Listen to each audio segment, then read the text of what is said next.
On October 16, 2020, a French middle school teacher was murdered and beheaded by a Muslim refugee for showing students cartoons of the most obvious false prophet in history in a class on freedom of expression. The jihadi, named Abdullah Anzarov, was shot like a rabid dog by police following the attack.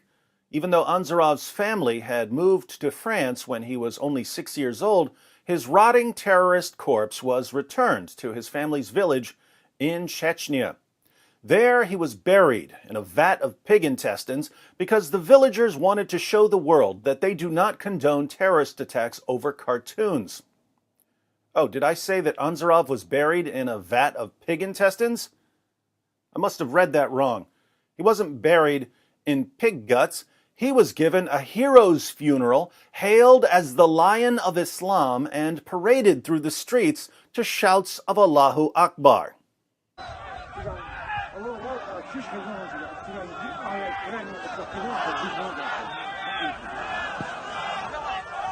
Takbir! Allahu Akbar! Takbir! Allahu Akbar! La ilaha illallah! La ilaha illallah! Muhammadur Rasulullah! Muhammadur Rasulullah! La ilaha illallah! La ilaha illallah! Muhammadur Rasulullah! Muhammadur Rasulullah! The New York Post reports, an 18-year-old man who was killed by police after beheading a teacher in Paris has received a hero's funeral attended by hundreds of people in his native Chechnya, according to reports. Abdullah Anzarov decapitated Samuel Paty, 47, in the Paris suburb of Conflans-Saint-Honorine in October after the teacher showed his students cartoons of the Prophet Muhammad as a way of demonstrating freedom of speech in a class discussion. As always, it's good to be reminded that Muhammad was a prophet. The cartoons ran in the satirical weekly Charlie Hebdo in September to mark the start of a trial in the 2015 attack on the magazine's staff by gunmen.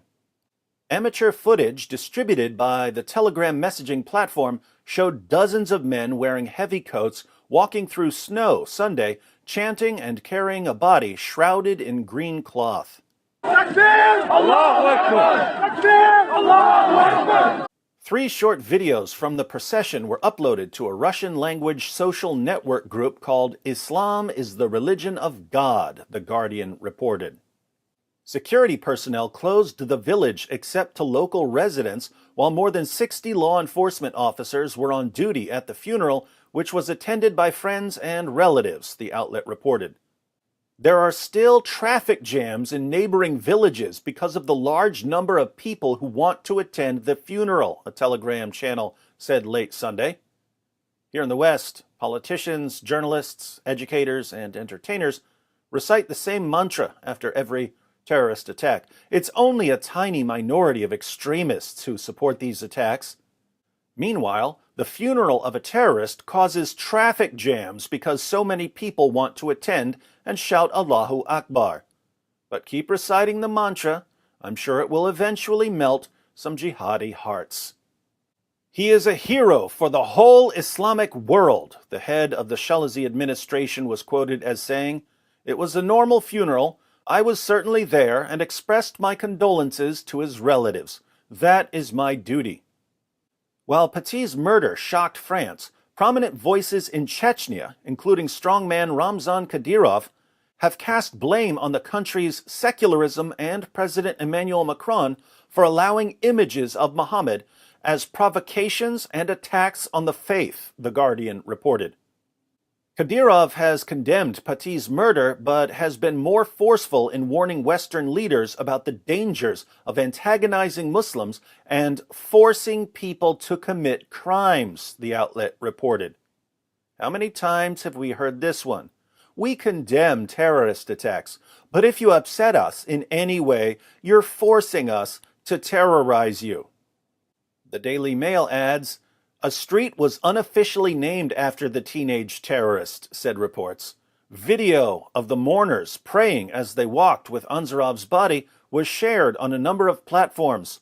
One carried a message lauding him as the Lion of Islam. A message with the video read, The Lion of Islam has arrived to native soil today and returned to the soil.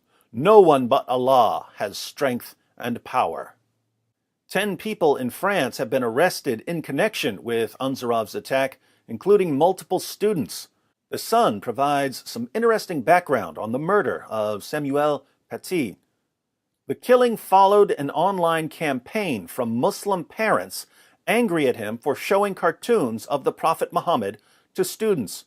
The teacher had used the cartoons from the magazine Charlie Hebdo as part of a class on the importance of free speech.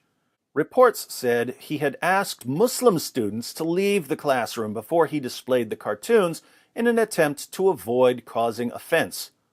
So, Paty wanted to show the cartoons to students as part of a discussion on freedom of speech, but just to be safe, he asked Muslim students to leave the classroom in order to avoid offending them. That didn't work out very well. Last month, 3 pupils were charged with identifying Paty to Ansarov before the beheading. Another was charged with lying, saying she had been present when he showed the cartoons. The Chechen allegedly told pupils he wanted to humiliate and strike Paty over the cartoons, seen as offensive by Muslims. Notice, Paty asked Muslim students to leave the classroom when he showed the Muhammad cartoons, but at least one Muslim student lied and said that he had shown the cartoons to her. Looks like she wanted to enrage the Muslim community. The beheading of Samuel Paty wasn't the work of a lone jihadi with mental problems. It was a communal effort. Students and parents enraged the community, then pointed a Muslim teenager in the direction of the teacher.